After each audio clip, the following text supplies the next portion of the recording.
श्री गुरुदेव भगवान की जय। श्रीमद् भगवद गीता के 6वें अध्याय में श्री भगवान बता रहे हैं कि आत्म संयम के द्वारा आत्मयोग की प्राप्ति को समग्रता से जानने पर ही जीव का संपूर्णता से कल्याण है। शब्द आत्मा की ओर से और परमात्मा की ओर से जब एक मिल जाते हैं तो उनका लक्षण, विचार, भाव सब एक ही होता है और एक ही लक्ष्य की प्राप्ति होती है। 30वें श्लोक में कहा है कि सब आत्मा में है और आत्मा सब में है। यो माम पश्यति सर्वत्र, और सब में मुझको देखता है। माम और आत्मानम दोनों का अर्थ या लक्ष्य एक ही है। जैसे पहले बच्चे को उसके नाम से पुकारते थे, अब बड़ा होने पर डॉक्टर, युवा, वृद्ध कहने लगते हैं। अर्थात व्यक्ति वही है, रूप, गुण और आयु के अनुसार परिवर्तन हो गया। उस परिवर्तनशील को न देखें, वरन बदलने वाले तत्वों का दर्शन करें। फिर क्या करना है और फिर क्या करो, उसके बाद क्या होगा। तो 31वें श्लोक में बताते हैं, सर्वभूत स्थितम ओ माम भजते कत्वमास्थिते सर्वथा वर्तमानोपि सहयोगी मई वर्तते।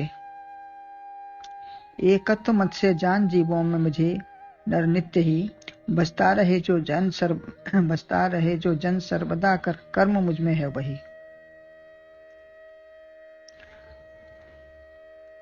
इसका अन्वय है, यह एकत्वम आस्थित है सर्वभूत स्थितम माम भजति सह योगी सर्वथा वर्तमानः अपि मयि वर्तते। दर्शन, भजन और बर्तन, 3 बातें बताई यहाँ पे। पहले दर्शन होगा तभी भजन होगा, उसके बाद व्यवहार सही होगा। जो व्यक्ति एक में स्थित होकर एक गिनती का नहीं, क्योंकि उसके तो एक गिनती का तो लेंगे तो उसके तो टुकड़े भी हो सकते हैं या उसको कई गुना बढ़ा घटा भी सकते हैं, तब उसी में अटक जाएंगे। अतः नहीं, यह ऐसा विशाल एक तत्व है जिसमें सब समाहित हैं। संपूर्ण विश्व उसी में समाहित है। जैसे किसी एक कमरे या शरीर में न बैठें, वरन सकल विश्व में समाहित देखें। सकल विश्व मोर उपाया, तो ये सब उसी की विभूति है, उसको देखें।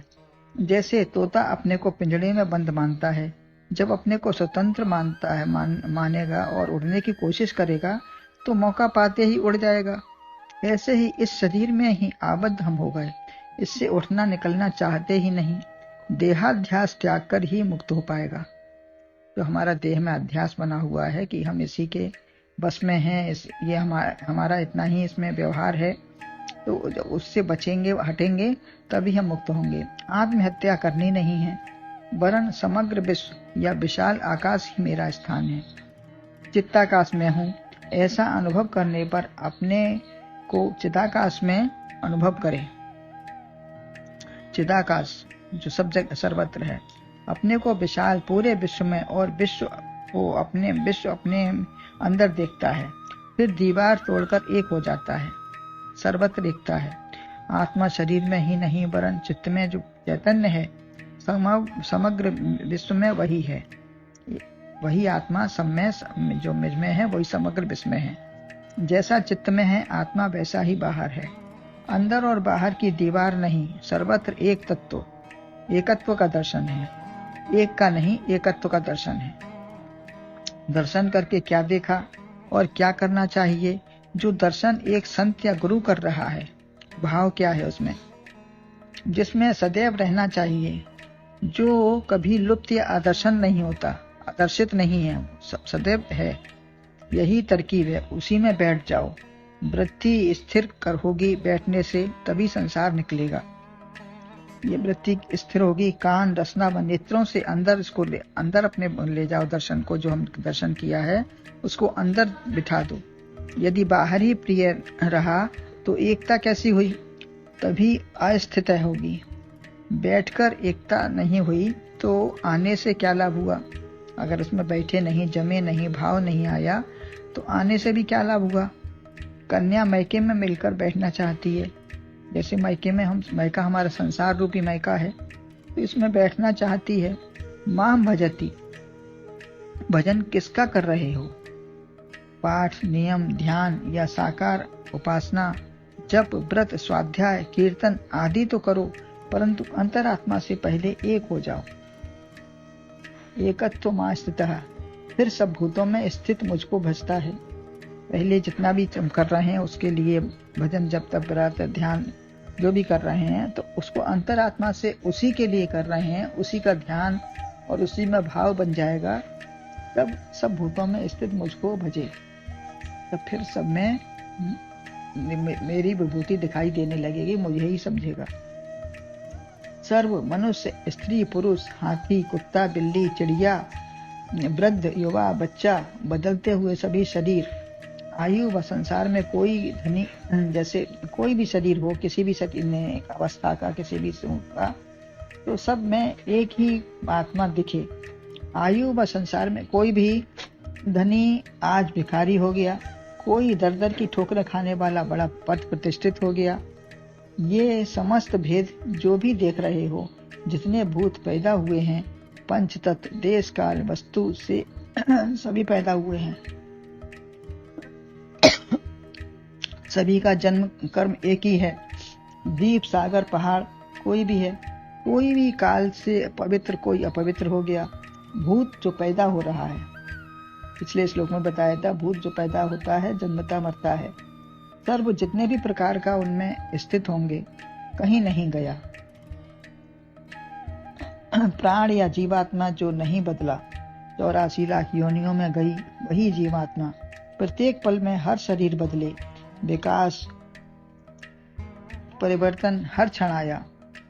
क्षण क्षण बदलते हैं, जिसको हम समझ देख नहीं पाते। रूप, आकार, वेशभूषा, नाम, प्रतिष्ठा, पद, प्रतिष्ठा, सब कुछ, सब में बदलाव आता है, परंतु एक तत्व जो नहीं बदला उसी में स्थित हो जाओ। जीवन, यौवन, राजधन अविचल रहे न कोई। कभी ये सब कुछ अविचल रहता नहीं है। संसार है, सरकता रहता है, इसी का नाम संसार है। शरीर बदलने पर प्रेम भी बदल गया। कुछ है तो माता पिता की सेवा भी है, जो या मित्रता भी धन से हुई, अतः प्रेम भी बदल जाता है। एक दिन धन व शक्ति तुम्हारी भी जा सकती है, क्योंकि हर चीज कभी रुकने वाली, हर चीज कुछ भी संसार में नहीं है। अतः न बदला तो न बदलने वाले से प्रेम करो, जो सब दशा में मृत्यु के बाद भी रहता है। किसी भी अवस्था में प्रेम ऐसी चीज है कि हर अवस्था में हर एक जीव को चाहिए। मिलने न मिलने पर जो सर्वदा है उसमें स्थित हो जाओ। जो स्थित है उसी में स्थित हो जाओ। जो स्थित है, सदा है, न बदलने वाला है, अविनाशी है, उसमें स्थित होना है। जिसका भजन करने को कहा गया उसी का छोड़कर देह, शरीर, धन, घर, परिवार, रूप, सौंदर्य का भजन करते हो। वर का प्रेम या कन्या का प्रेम आपस का है, न कि सुंदरता का।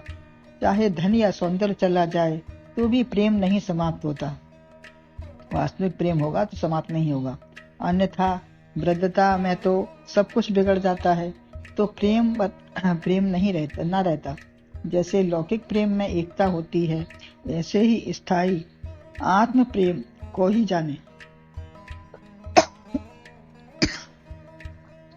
जब लौकिक प्रेम में इतना है तो आत्म प्रेम ही स्थायी प्रेम है। आत्मा से आत्मा का प्रेम वही स्थायी है। संसार प्रेम सदा न रहेगा। पहले भी कहा है, आत्मोपम्यन, मृत्यु से ही सब बदलता है। भगवान या आत्मा की मृत्यु होती नहीं। जो सदैव स्थित है उसी का भजन करो। मृत्यु ही सबको बदलती है।